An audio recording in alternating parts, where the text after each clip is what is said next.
নবী সাল্লাল্লাহু আলাইহি সাল্লামের পোষা এবং উমর ইবনে আবু সালামা রাদিয়াল্লাহু তাআলা আনহা হইতে বর্ণিত আছে, তিনি বলেন, উম্মু সালামা রাদিয়াল্লাহু তাআলা আনহার ঘরে এই আয়াত নবী সাল্লাল্লাহু আলাইহি সাল্লামের উপর অবতীর্ণ হয়। আয়াতের অর্থ: হে নবীর পরিবার, আল্লাহ তাআলা তো চান তোমাদের হইতে অপবিত্রতা দূর করতে এবং তোমাদের সম্পূর্ণভাবে পবিত্র করতে। সূরা আহজাব 33 নম্বর আয়াত।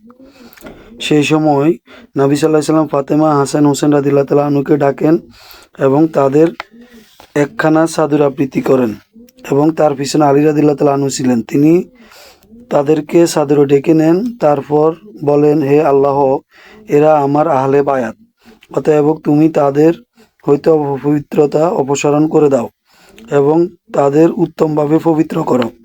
সেই সময় উম্মে সালামা রাদিয়াল্লাহু তাআলা আনহা বলেন, হে আল্লাহর রাসূল সাল্লাল্লাহু আলাইহি সাল্লাম, আমি তাদের কি অন্তর্ভুক্ত? তিনি বললেন, তুমি শস্যস্থানে আসো এবং তুমি কল্যাণের মাঝেই আসো। হাদিসটি তিরমিজিতে 3777 নম্বরে রয়েছে।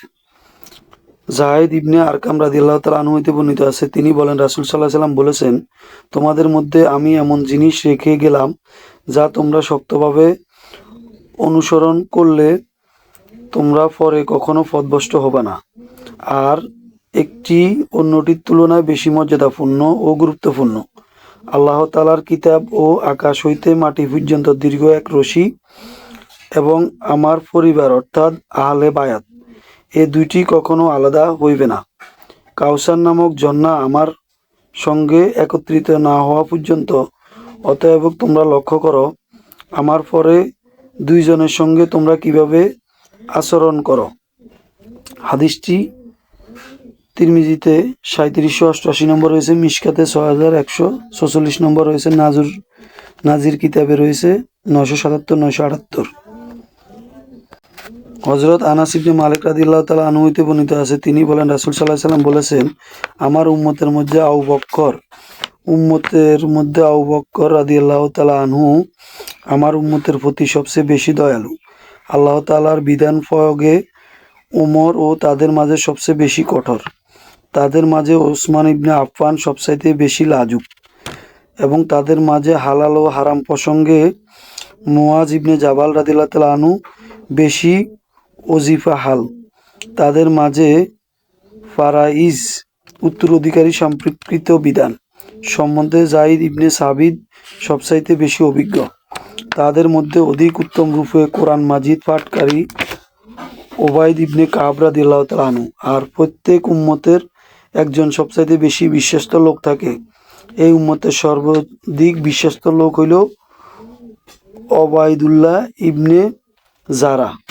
হাদিসটি তিরমিজিতে 3790 নম্বর রয়েছে এবং ইবনে মাজাতে 154 নম্বরে রয়েছে।